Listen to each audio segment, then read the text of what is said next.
Good morning. I would like to first begin with acknowledging that we are gathered here today on the traditional territory of the Coast Salish nations of Wasanik, Lekwungen, Esquimalt, and Songhees, and I'm honored to be here as a guest. I would like to thank my practicum supervisor, Kathy Easton, with Island Health, and the Child and Youth Network, who I worked closely with for my practicum, and also to Nigel and Jillian, who were my first and second readers for my final report.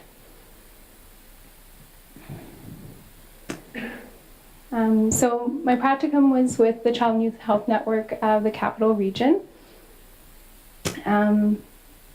which was based out of the West Shore Public Health Unit. The Child and Youth Health Network was formed in 2014, and it's a multi-sectorial partnership of stakeholders from community agencies, municipal and provincial representatives, Island Health, and the Capital Regional District. So at the local level, the network has focused on improving the mental health and well-being of children and youth in the Victoria region. And they've done this by way of promoting connectedness as an effective strategy for preventing problematic anxiety and depression among youth. So the network recognizes the importance of mental health promotion and early intervention as a means to prevent mental health disorders from occurring or worsening.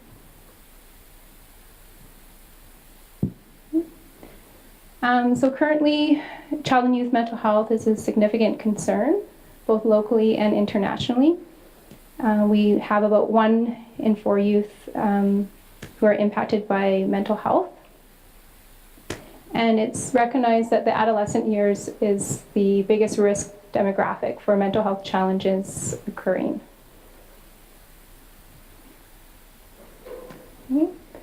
Early intervention is vital. As a society, we must strive to change the trajectory with respect to poor mental health status because the economic and personal burden of mental illness is far too great. And it's especially pivotal to seek early intervention so that mental health challenges do not persist unnecessarily across the lifespan. And you can see that if we were to prevent just 10% of our most common disorders, so anxiety, depression, substance use, and the like, that would save about $4 billion annually. So it's something to take note. Okay. So when we look specifically at mental health status for First Nations in Canada, we see that Indigenous youth are overrepresented when it comes to poor mental health status. There's mounting evidence to suggest that Indigenous youth disproportionately experience greater mental illness than their non-Indigenous peers. And it's recognized that this is a result of the extensive history of colonization, oppression, marginalization, and harmful treatment towards First Nations people, which has resulted in collective trauma.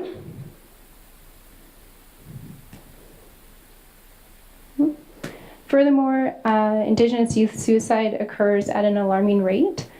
So currently it's about 5 to 6 times higher than in the general population.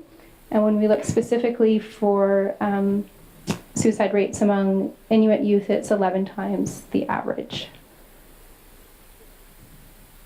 Thus, there's an urgency to look specifically at the context for First Nations youth in Canada and to establish culturally appropriate prevention and intervention strategies that integrate First Nations healing techniques.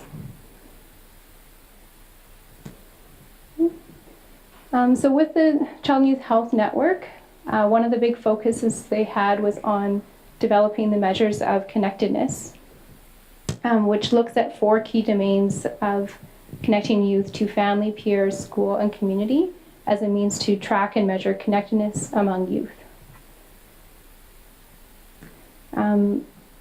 With the measures of connectedness, it serves as a means to promote mental health promotion and early intervention. And they had hoped to create an index, but there was not enough data to make it a very robust index. Some of the things that they had incorporated into the tool was using the Adolescent Health Survey through McCreary and the BC School Satisfaction Survey for grades 10 to 12 through the Ministry of Ed, and looking at the Middle Years Development Index, which is through the Human Early Learning Partnership.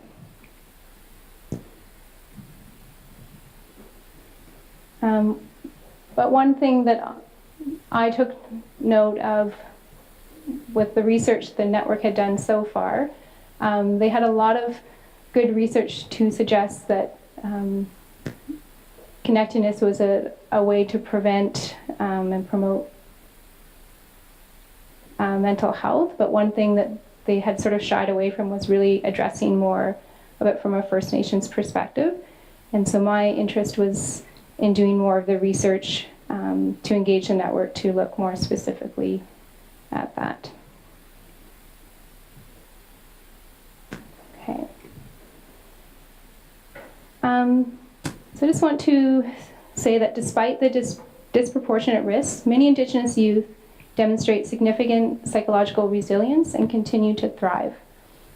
And many scholars attribute this to the positive result of youth being connected to their traditional First Nations culture.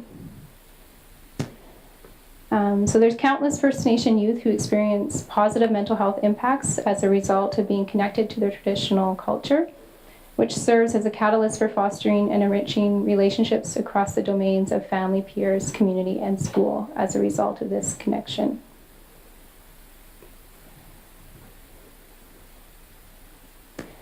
So why is this research important? Well,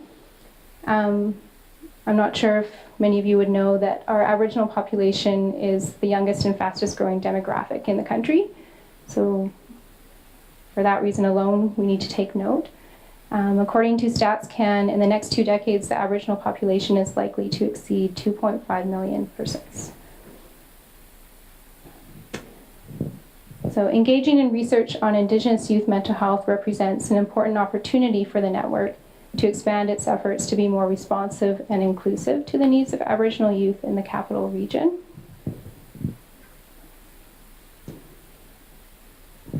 And there's lots of research on the topic of cultural continuity and connectedness that would complement the measures of connectedness that the network has already been working with.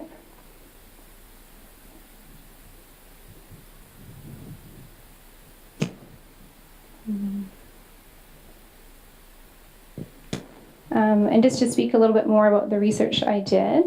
So from an Indigenous perspective, the concept of connectedness is a defining feature of their culture, so that's not new to them that, we need to have youth be more connected to their community, their family, and the like.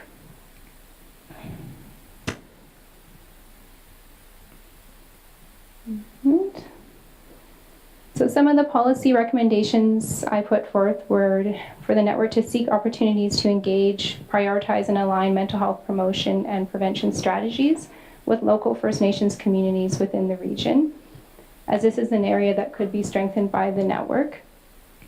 To be more inclusive of Indigenous knowledge systems as it relates to mental health promotion, and to broaden the scope of their measures of connectedness to include the dearth of promising First Nations research surrounding mental health promotion and creating resiliency among youth through connecting youth to their traditional First Nations culture.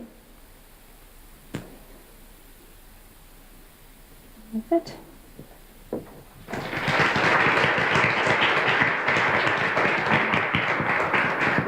Great, thank you, Amy.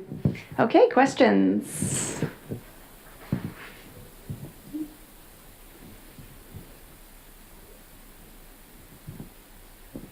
Doesn't anyone in the front want to ask a question?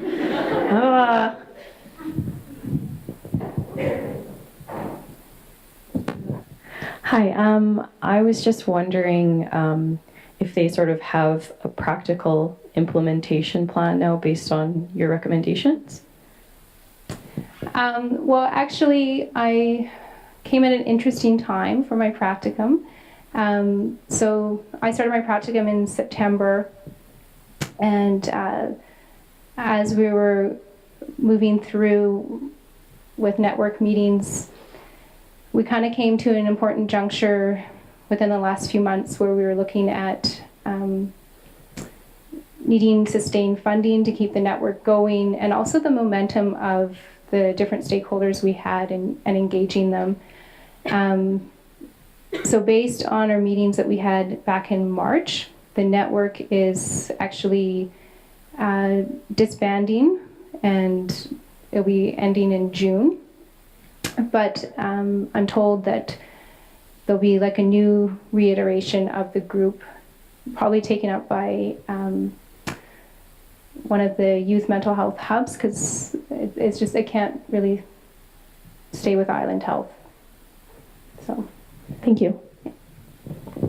Great question.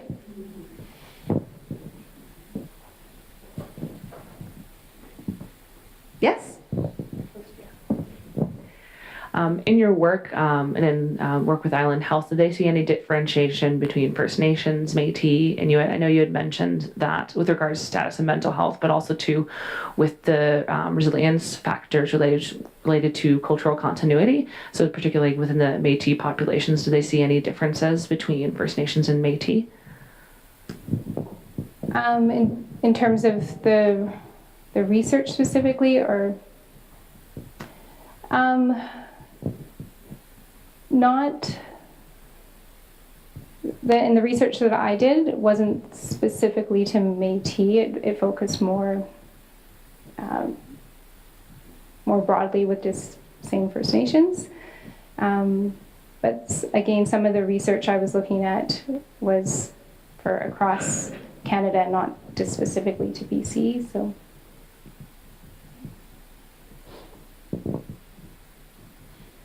Did you come across in any of the reading that you did anything around different cultural understandings of mental health and well-being and poor mental health? I guess so. Different ways of defining what what poor mental health is, or how you understand that. Well, I guess more of it was talking about health in terms of concepts of wellness. Mm-hmm. So not so much that negative connotation of, this is what poor mental health is, but what are some of those things that constitute positive mental health? And a lot of that was the strength to being connected to family, community, and your nation. Right. Yeah, thank you. That's great. Okay, thanks.